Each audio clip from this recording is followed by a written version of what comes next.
Welcome to the British Chamber of Commerce Singapore's podcast channel. We're excited to bring you Season 3 of new episodes featuring in-depth content across Singapore, ASEAN and the United Kingdom. We've had some extraordinary guests on our channel, including Formula One's Claire Williams. I'm a firm believer that any great team, any successful team has a great culture flowing through it. You aren't successful if you don't. So we put a lot of work into this. Renowned mountaineer Kenton Cool. That 2019 there with a client, a big storm came in and literally destroyed Camp 2.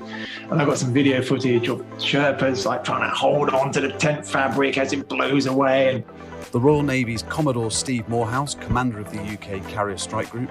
The squadron of F-35 aircraft we have on board is a Royal Air Force squadron, and the personnel there are drawn from both the Navy and the Air Force. So what better way of showing just the efficiency and the joined-up nature that we now have.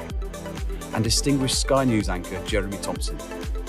We had two little vans with satellite links, and we leapfrogged up the road to Pristina, the capital, throughout that first day with non-stop coverage from basically inside a war zone. We also sit down with the likes of TikTok, Twitch and Twitter and continue to bring you conversations around business and trade, leadership and people, sustainability, sports and arts and much, much more. Thank you, as always, for your support and we hope you enjoy this podcast.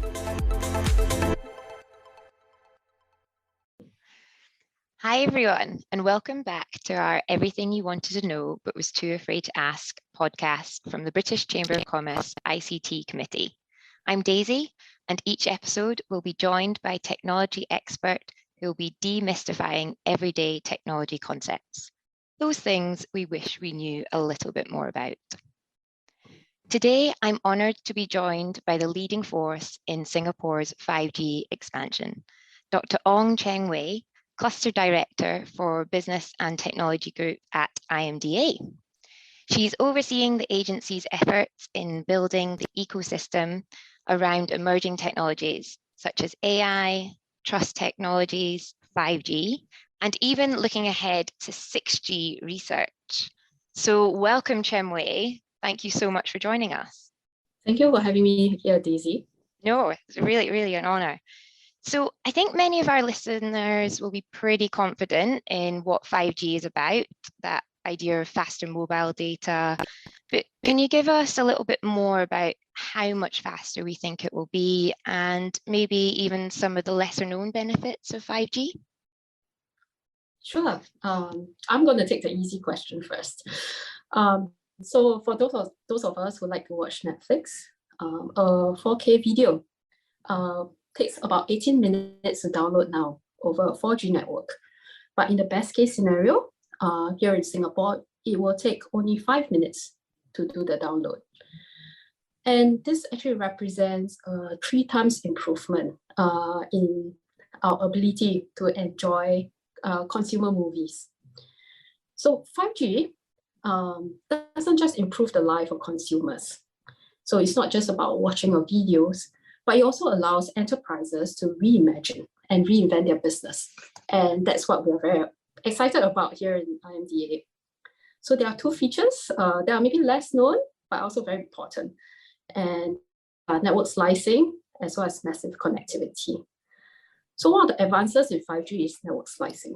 Network slicing is powerful because it allows enterprises to enjoy guaranteed quality of service over the network. Something that was not possible before for mobile communications at least. So the key here is about the guaranteed quality of service. Today, many enterprises build their operational networks on top of Wi-Fi, on top of Ethernet. And this is because these types of technologies allow the enterprises to have full control over how the network actually performs. It also allows the enterprise to kind of situate what can connect to those networks. In contrast, we've all been to sporting events, to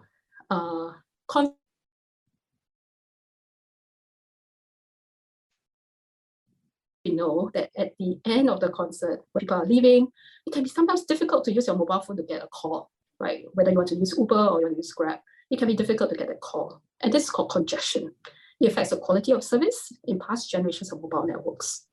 So imagine how powerful it is if there's a guaranteed quality of service that can be given to an enterprise. And if 5G wants to become an essential connectivity layer for enterprises, it will need to meet that level of performance that enterprises need. Minimally, this means that there shouldn't be a drop in performance due to congestion, and there should be some assurance of the security needs of the enterprise can be met. And this will be possible when slicing becomes available commercially and improves in features over the years. So slicing is definitely powerful. Another benefit for enterprises with many others with many IoT devices in their environment, such as manufacturing plants. So 5G can allow up to tens of thousands of IoT devices to connect to a single base station, which is just like the connectivity point. Now, if you have that many devices in your environment, or you intend to grow the number of devices in your environment, you may be better off installing 5G rather than to actually just use Wi-Fi, because Wi-Fi access points just cannot support the large number of devices. So for businesses, what this actually means is that 5G can potentially bring down the cost of connectivity per device, and it makes for a more sustainable solution and better business. Wow, yeah. So the idea of the kind of infrastructure changing as well, because what has been reported quite a lot is that 5G architecture and infrastructure will actually be different from the 4G network. So can you elaborate on those points? Yeah, so there are a few pretty significant differences, and some of it can be somewhat technical. So let me try to unpack that. So I think one thing is that 5G actually allows us to kind of have a mixture of 4G and 5G. So one of the things is we can retrofit some of the existing 4G base stations to become 5G compatible, while leaving the core and the back end of the infrastructure as 4G. So the technical term for this is a non-standalone 5G network. So basically, it's like a mix of 4G and 5G. And it actually brings about some of the benefits of faster speeds that 5G allows for. But of course, it doesn't give the full benefits that 5G actually allows. Then there is also this other thing called the multi-access edge. And what this does is that it allows computing to be done at the edge of the networks. It reduces the overall latency that applications actually experience. And this because data doesn't actually need to travel all the way to the cloud and then back, because the cloud is much further away. Now, as the overall latency decreases, it might just be enough for certain applications, such as AR, VR applications, so that the devices that we currently use to do augmented reality can offload some of the computing to this multi-access cloud. And that will actually lighten the kind of devices that we can have. So it's not just about the infrastructure changes, but that the associated application changes, device changes that we're going to see with 5G are all very exciting. The third thing is also that 5G standards also allows for different ways of setting up the networks for the enterprise. For example, it's possible to set it up such that data, especially business-sensitive data, doesn't actually leave the enterprise. And this will facilitate vastly different levels of business sensitivity and privacy needs that enterprises have. So I think that is also another architectural change that we will see enterprises actually adopt. Yeah, brilliant. And I definitely want to get on to talking about the security around 5G. But just before we do that, can we just bring it to home, bring it to Singapore? So different countries are running different infrastructures. And is that why we're seeing some countries deploying 5G faster than others? Yeah, so I would think that there are actually a few factors that kind of determine the rate of deployment and of rollout, two of which are very important. And let me elaborate a little bit on this. This is about spectrum as well as about architecture. So spectrum. Wireless communications tends to require these invisible channels that are created over radio waves to work. And these channels tend to be created at certain ranges of frequency. So different technologies require different frequencies. So we call this range of frequencies the spectrum. to have 5G, a country's regulator will need to allocate a certain amount of spectrum to the telcos to run 5G. It sounds very easy, but it isn't quite as easy as it sounds, simply because our airwaves radio waves can be very congested, as in there are many different requirements fighting over the same frequencies. So there are multiple types of wireless communications that are always competing for spectrum within a country. This includes 3G, 4G, satellite comms, commercial aviation, military users, so on and so forth, right? So there are many of them, some of them requiring the same frequencies. And then at the borders, the spectrum needs between the countries also needs to be coordinated. So a large country that is geographically distributed can sometimes play with geography to do this spectrum deconflict. So for example, you can allocate that satellites can be further away from the city area, so then there won't be competing use for the same spectrum. Now, a dense country like Singapore has all its spectrum needs within a very small geographical area, right? So the ability to deconflict spectrum needs is actually one of the key determinants of when that spectrum can be awarded to the telcos. And once the spectrum is actually awarded, telcos can then start deploying 5G. So UK, for example, deconflicted and awarded their 5G spectrum in April 2018, which is actually fairly fast.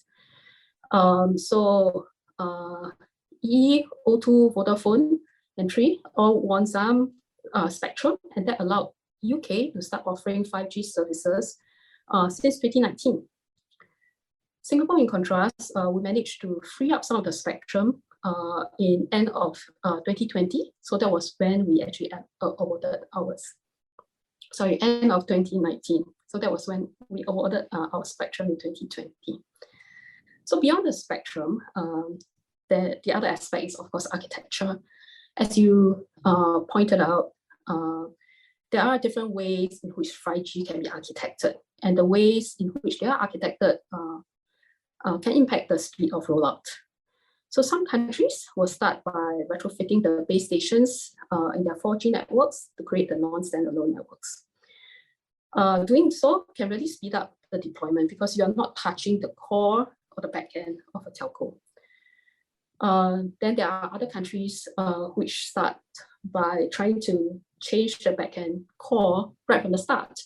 And as you can imagine, the kind of training that is going to be needed as you upgrade the core, the availability of technology can actually change the speed of the deployment.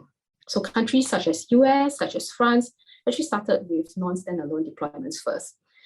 And such deployments will allow the people to enjoy some of the benefits of 5G already and to spark some of the innovation. So, so it's actually good. It's a different philosophy that different countries have. Yeah, but I think actually all telcos as well as all regulators also know that it's only when the backend or the core change will the full benefits of 5G become available. And this is something that telcos all over the world are currently testing as well as assessing where the business needs are, as well as what the performance is like in the real world. So UK, for example, is definitely moving towards trials on standalone networks, and Singapore has started our deployment of standalone networks. Yeah. Yeah, we're very excited. So we're on track in Singapore, aren't we, for to have 50% coverage by the end of this year on that standalone network. So can you give us some hints and tips about how we, either as companies or just as individuals, should start preparing ourselves? Yeah, definitely. I think in Singapore, we have been preparing to get enterprises to start using 5G. One thing that we have found is that while a lot of enterprises are very excited about the prospects of 5G, it's still very much a journey towards commercial viability. And we recognize that this journey is not always simple, straightforward for enterprises. So this is where my team kind of puts a lot of effort into. We're the Business and Technology Group within IMDA. And we kind of focus on how do we actually do the industry development to get the community testing, trialing, and commercializing applications on 5G. So to date, we have provided a combined investment of about 70 million to support the early adopters of 5G. We do three things. We support pilots, we democratize experimentation, and then we want to support resilient adoption. So we started by supporting pilots. The 5G Innovation and Ecosystem Development Program essentially funded early pilots and the trial infrastructure to anchor certain key industry players that cuts across multiple sectors. So we have done it with transport, we've done it with Industry 4.0. And in it, we work with 7 consortia to do experimentation in various 5G use cases. So some examples, IMDA together with M1, IBM, and Samsung. We did our first 5G Industry 4.0 trial in May 2020. And that's to demonstrate how 5G can transform some of the manufacturing applications. So one of the things that they did was to show how can you give remote advice, right? And do augmented reality overlay in a factory setting. Another trial was in the supply chain. And here we worked with the Port of Singapore Authority to efficiently handle more than 36 million TEUs in container throughput. So at the Pasir Panjang terminal, there are all these automated gantry cranes that are used to be controlled by crane operators that sit on top of the crane. So during the trial, what we actually allowed them to do is to remotely control the cranes. And so instead of having one operator to one crane, right now we demonstrated that it's possible for one operator to oversee up to 6 cranes each. Yeah, so 5G capabilities such as network slicing, as well as the ability to keep the data within the port were all trialed at the PSA trials. And the pilot actually shows that there's better network performance compared to the current solutions that uses Wi-Fi. So there's latency that reduced by up to 75%. So the remote operators were able to conduct their remote operations with a lot more timely interventions. And because PSA was able to keep the data local, it also enables them to design a more secure infrastructure. Yeah, so the success of this trial actually means that the technology will be deployed when the Tuas Mega Port is being designed. And we're very excited about this trial actually. Yeah, so the second track of work that we have done is to democratize experimentation. We do recognize that in order for innovation to happen, there must be continued innovation from pilots all the way up to adoption. So we are trying to make all the environments available for enterprises to do their experimentation. And to date, we have made 4 open test beds available around Singapore. So these are the Maritime Drone Estate at Science Park, at IMDA's own innovation space called Pixel, and at Sentosa. So essentially, at these places, there is commercial connectivity provided. And these are done given at no charge or very little cost to the enterprises. So all they have to do is to get the SIM card from the providers, and they can experiment freely under real-world conditions. So beyond these 4 test beds, we want to progressively make more test beds available in Singapore. And this is for those that are keen on experimenting with 5G and as well as open architectures. So even what is some of the architectures that are not available commercially, we're going to make them available through some of our research universities. So the third track that we do is to support resilient adoption. So as 5G deployments actually go mainstream, we do see that some enterprises actually want to commercialize their 5G applications. So we are going to change gears from funding trials to also encouraging organic B2B partnerships for 5G use cases. And to that end, we made 30 million of funding available through the 5G Innovation Program. And this was launched in January 2021. So this tranche of funding focused on accelerating the adoption of 5G applications and services. This is to enable sectorial and business transformation among end user enterprises, right? And we want to be able to commercialize innovative 5G applications. Yeah, so so those are the 3 tracks around how we actually help enterprises. But beyond direct help to the enterprises, we also recognize that skilled talent is also needed to drive adoption. So we are also going to invest to nurture manpower as well as talent in the communication space. Skilled manpower, we will need that to be able to realize the benefits of 5G. So our mobile network operators will be hiring and reskilling about 1,000 5G professionals. We actually expect this demand to grow. In order to address some of these needs from our mobile network operators, our telcos, we'll be leveraging on our Tech Skills Accelerator program called TESA to address the workforce needs. So we're working with institutes of higher learning to design programs to train talents in areas such as 5G networking, cybersecurity, and solution and engineering. And at the same time, we're also investing in research to look also into 6G research. So to that end, we're also using we are investing about 70 million in the Future Comms R&D program in order to fund research into 6G.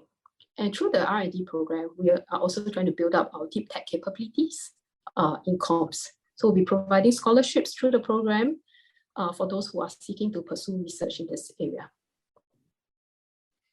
Amazing. I mean, I'm in telecoms industry, and I knew that Singapore was supporting this 5G rollout really heavily, but you just listing it out there just reminds me of the magnitude and the investment that IMDA and other agencies are putting in. So I'm also hearing there's no excuses.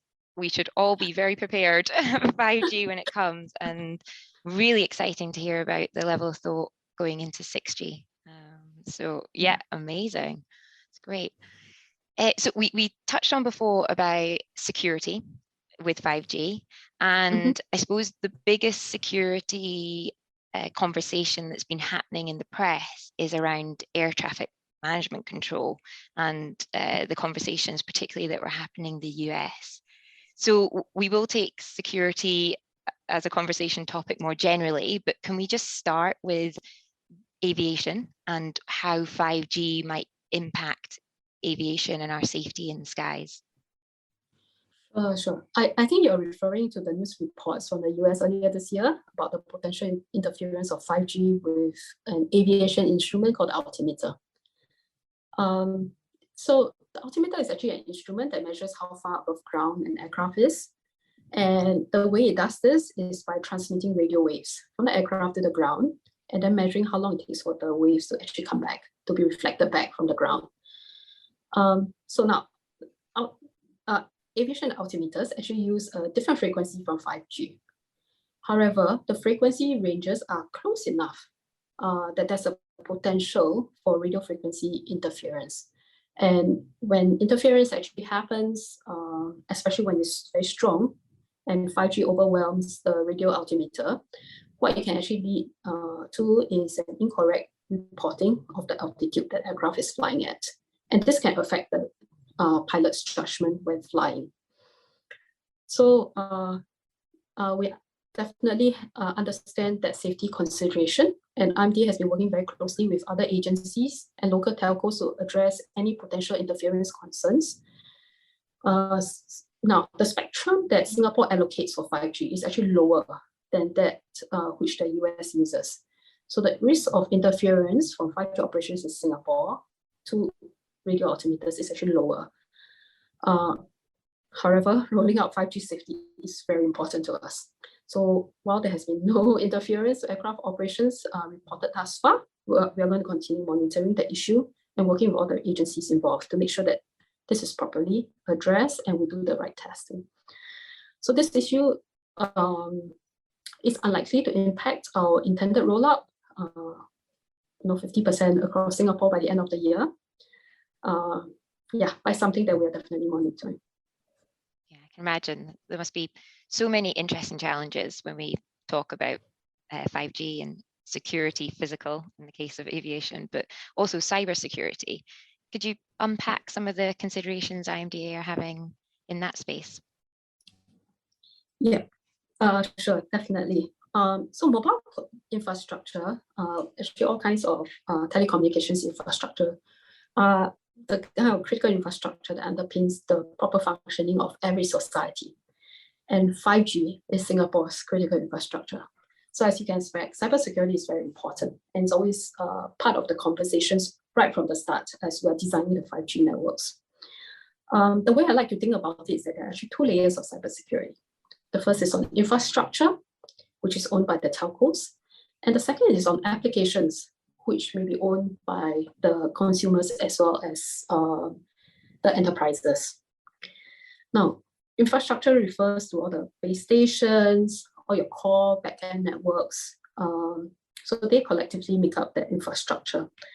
And because this infrastructure is actually owned by the telcos, part of the agreement with the telcos right from the start as we're awarding the spectrum, part of the requirements given to them is that they need to design the infrastructure with security in mind. So even when we call for proposals from the telcos, we actually there's a requirement for that security by design. And then because this is the critical infrastructure, part of the requirements of operating a critical infrastructure is to put the appropriate detection recovery mechanisms. So in Singapore, the Cybersecurity Agency actually drives some of this, both the upskilling of the individuals as well as cybersecurity exercises to make sure that all our sectors are kept up to date on the latest in cybersecurity.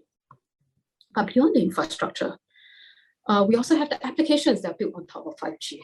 And these are not owned by the telcos, these are owned by the enterprises.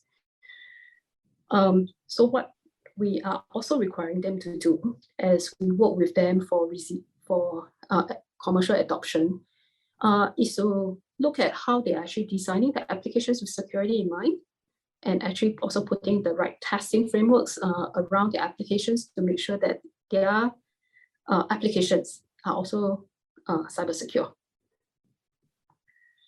But of course, again, it's not possible to do good security without the right technologies and also without the right people.